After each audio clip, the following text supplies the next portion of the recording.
बिस्मिल्लाहिर्रहमानिर्रहीम। रब्बना अफ़रिग़ अलैना सब्रन व थब्बित अक़दामना वंसुरना अलल क़ौमिल काफ़िरीन। आमीन सुम्मा आमीन। अस्सलामु अलैकुम व रहमतुल्लाहि व बरकातुहू। Today we are going to discuss oxidation of monosaccharides। देखिए, मोनोसेक्राइड्स की ऑक्सीडेशन तीन टाइप्स की हो सकती है। Number one is the formation of aldonic acid. इसमें ऑक्सीडेशन ऑफ एल्डिहाइडिक कार्बन होती है, यानी कार्बन नंबर वन पे जो एल्डिहाइडिक ग्रुप लगा होता है वो ऑक्सीडाइज होकर कार्बोक्सिलिक में कन्वर्ट हो जाता है। सेकेंड टाइप में फॉर्मेशन ऑफ यूरोनिक एसिड है। उसमें क्या होता है, oxidation of primary alcoholic group at carbon number 6, यानी कार्बन नंबर 6 पर जो अल्कोहल होता है जो CH2OH की फॉर्म में होता है वो अब कार्बोक्सिलिक में कन्वर्ट हो जाता है, यानी COOH बन जाता है। ठीक है, इसे यूरोनिक एसिड कहते हैं। थर्ड टाइप की ऑक्सीडेशन में क्या होता है, this is the formation of aldaric acid, means oxidation of both carbon number 1 and carbon number 6। Carbon number 1 का जो एल्डिहाइडिक ग्रुप है वो भी कार्बोक्सिलिक में कन्वर्ट हो जाता है और कार्बन 6 का जो प्राइमरी अल्कोहलिक ग्रुप है वो भी कार्बोक्सिलिक में कन्वर्ट हो जाता है, यानी यहाँ पर डाई बेसिक शुगर एसिड की फॉर्मेशन होती है जिसे जनरली एल्डेरिक एसिड कहा जाता है। अब हम इन तीनों टाइप्स को सेपरेटली डिस्कस करते हैं। देखिए, सबसे पहले हम डिस्कस कर रहे हैं एल्डोनिक एसिड फॉर्मेशन। यहाँ पर हम देखते हैं कि ये एक एल्डोज मॉलिक्यूल है। अच्छा, इन सारी ऑक्सीडेशंस के लिए मोनोसेक्राइड का ओपन स्ट्रक्चर होना जरूरी है। रिंग फॉर्म में ऑक्सीडेशन मुश्किल होती है। ठीक है, ये इसकी जो ओपन चेन फॉर्म है यहाँ पर ऑक्सीडेशन कन्वीनियंटली हो जाती है। तो ये देखिए, ये एल्डिहाइड मॉलिक्यूल है। जब एल्डिहाइड मॉलिक्यूल ब्रोमीन वाटर से रिएक्ट करता है, अच्छा ये ब्रोमीन वाटर एक माइल्ड ऑक्सीडेंट है, यानी हल्का ऑक्सीडेंट है। जब Br2 और H2O का आपस में रिएक्शन होता है तो HOBr hypobromous acid and HBr form होते हैं। अब ये हाइपोब्रोमस एसिड एक माइल्ड एसिड है और इसकी फॉर्मेशन, इसकी प्रेजेंस में जो ऑक्सीडेशन रिएक्शन होता है उससे कार्बन नंबर 1 एल्डिहाइड से कार्बोक्सिलिक एसिड में कन्वर्ट हो जाता है। तो यहाँ देखिए, ये एल्डोज कन्वर्ट होता है एल्डोनिक एसिड में, यानी कॉमनली ग्लाइकोनिक एसिड कहेंगे इसे हम। एज फॉर एग्जाम्पल, अगर हम ग्लूकोज मॉलिक्यूल डिस्कस करें तो glucose molecule in the presence of bromine water convert हो जाता है ग्लूकोनिक एसिड में। देखिए, इसका कार्बन नंबर 1 एल्डिहाइड से कार्बोक्सिलिक में कन्वर्ट हो गया है। ठीक है ना, और इसके अलावा किसी भी मॉलिक्यूल में कोई स्ट्रक्चरल चेंज नहीं आया सिवाय इसके कार्बन नंबर 1 के। तो ये कहलाता है ग्लूकोनिक एसिड।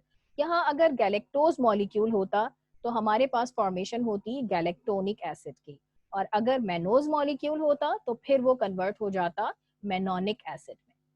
अब आ जाते हैं इसकी नेक्स्ट टाइप पर, that is uronic acid formation. Uronic acid में देखिए ग्लूकोज मॉलिक्यूल है और ग्लूकोज मॉलिक्यूल का कार्बन नंबर 6 हमें रेड में बोल्ड नजर आ रहा है। दैट मीन्स के जो भी चेंजेस आने हैं वो इसी कार्बन पर आने हैं।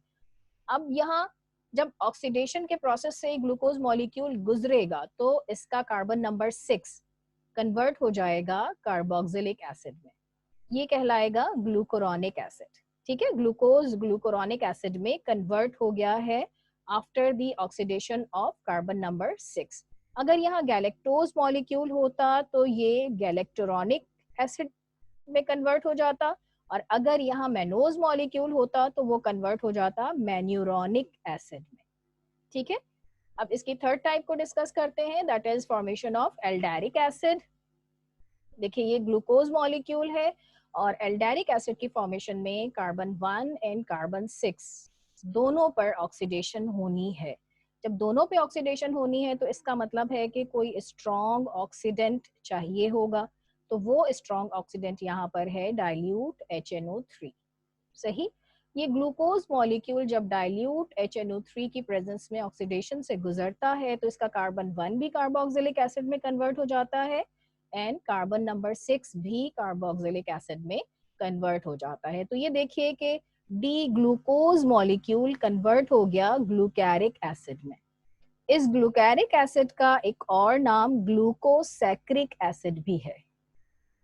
अगर यहाँ ग्लूकोज की जगह गैलेक्टोज होता तो वो गैलेक्टेरिक एसिड या गैलेक्टोसैक्रिक एसिड में कन्वर्ट हो जाता, और अगर यहाँ मेनोज होता तो वो मेनेरिक एसिड या फिर मेनोसैक्रिक एसिड में कन्वर्ट हो जाता।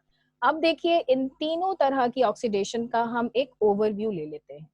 देखिए ये ग्लूकोज मॉलिक्यूल है, इसका कार्बन 1 एंड कार्बन 6 ये आपको डिफरेंट कलर्स में नजर आ रहे हैं। ये एल्डिहाइडिक ग्रुप है और कार्बन नंबर 6 का प्राइमरी अल्कोहल ग्रुप है। देखिए नंबर 1 पे क्या हो रहा है, कार्बन 1 ऑक्सीडाइज्ड फॉर्म में यानी कार्बोक्सिलिक फॉर्म में नजर आ रहा है। ये ग्लूकोनिक एसिड की फॉर्मेशन है, यानी ये एग्जाम्पल है एल्डोनिक एसिड की। ठीक है, सेकेंड स्टेप में देखते हैं क्या हो रहा है। कार्बन 1 एज इट इज यानी एल्डिहाइडिक फॉर्म में मौजूद है, instead carbon number 6 carboxylic form में नजर आ रहा है, यानी ग्लूकोरोनिक एसिड की फॉर्मेशन हो चुकी है। ये यूरोनिक एसिड की एग्जाम्पल है। फिर हम थर्ड में देखते हैं कि कार्बन 1 भी कार्बोक्सिलिक फॉर्म में नजर आ रहा है एंड कार्बन 6 भी कार्बोक्सिलिक एसिड फॉर्म में नजर आ रहा है, तो ये ग्लूकैरिक एसिड फॉर्म हो चुका है। And this is an example of aldaric acids. इस पिक्चर से तीनों तरह की ऑक्सीडेशन बहुत इजीली क्लियर हो जाएगी, एक बेस्ट ओवरव्यू है। आज के लेक्चर से ऑक्सीडेशन ऑफ मोनोसेक्राइड्स आपके लिए इजी हो गई होंगी। नेक्स्ट टाइम नेक्स्ट टॉपिक के साथ मिलेंगे। टिल देन अल्लाह हाफिज, अस्सलामु अलैकुम।